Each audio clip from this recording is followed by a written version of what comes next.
আমরা একটা Boolean function সরলীকরণ করব। আমাদের বুলিয়ান ফাংশনটা দেওয়া আছে ab plus a bar b plus a b bar.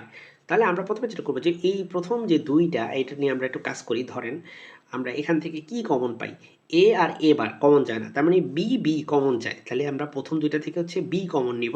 b common নিলে আমার থাকে হচ্ছে এখানে a, আর এখান থেকে আমি যদি b কমন নিই তাহলে আমার থাকে a বার, তাই না? এবার থাকে, আর এখানে যা আছে তাই, এটাকে কিছু করলাম না এখন, তাই এটা হচ্ছে অ্যাজ ইট ইজ থাকবে।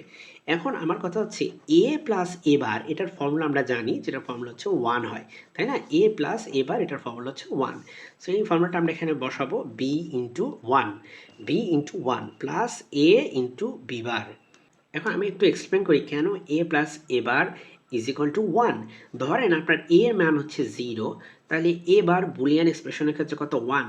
কারণ আমরা জানি যে বুলিয়ান ফাংশনের ক্ষেত্রে একটা চলক সেটা যদি এ হয় সেটা সর্বোচ্চ দুইটা মান তার হয়, তার মান হচ্ছে 0 নাহলে হচ্ছে 1। তো তাই আমরা ধরে নিচ্ছি যে এ এর মান যদি 0 হয় তাহলে তার পরিপূরক যেটা সেটা মান হবে 1। তাহলে আপনি এখানে বসান এ হচ্ছে 0 আর এখানে বসান এটা হচ্ছে 1। আমরা জানি 0 এর সাথে 1 যোগ করলে হয় 1। একই রকমভাবে এ যদি হয় 1 তাহলে এবার হয়ে যাবে 0। তাহলে এখানে সিমিলারলি একই রেজাল্ট, কারণ এ কে 1 বসান আর এটাকে 0 বসান, আর 1 প্লাস 0 মানেও কত, 1। সো এখানে আমরা এখন জানি যে বি এর সাথে 1 যদি গুণ করা হয় তাহলে সেটা হবে বি। বুলিয়ান অ্যালজেব্রার ক্ষেত্রে 1 এর সাথে যেটাকে গুণ করব, যে চলককে গুণ করব সেই চলকই আমরা ব্যাক পাবো। সো এখানে বি এর সাথে 1 গুণ করলে বি ব্যাক পাবো, এ ইন্টু বি বার।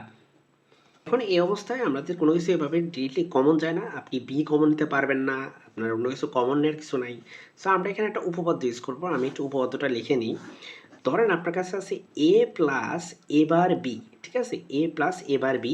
তাহলে আপনি যেটা করবেন, একটা চলক এ আছে এবং তার বার, তার বিপরীতটা আছে, পরিপূরক আছে। তা আমরা যেটা করব যে ওই সংখ্যা এবং তার পরিপূরককে আমরা হচ্ছে অর ফাংশন করব, দেন আমরা হচ্ছে অ্যান্ড করব কার, এ আর এই বি এর, এ আর এই বি এর অ্যান্ড করব। তো এখানে আমরা সেরকমই একটা কিছু দেখতে পাচ্ছি যে এই যে বি এবং বি বার, তার মানে বি চলকের পরিপূরক বি বার আছে। তাহলে আমরা যেটা করব প্রথমে যে বি এর সাথে বি বার করে দিব, যার পরিপূরক আছে তার সাথে তার পরিপূরকের অর ফাংশন করে দেন আমরা অ্যান্ড ফাংশন করব কার, এই যে বি আর এখানে থাকা এ, এই ফাংশন দুইটা।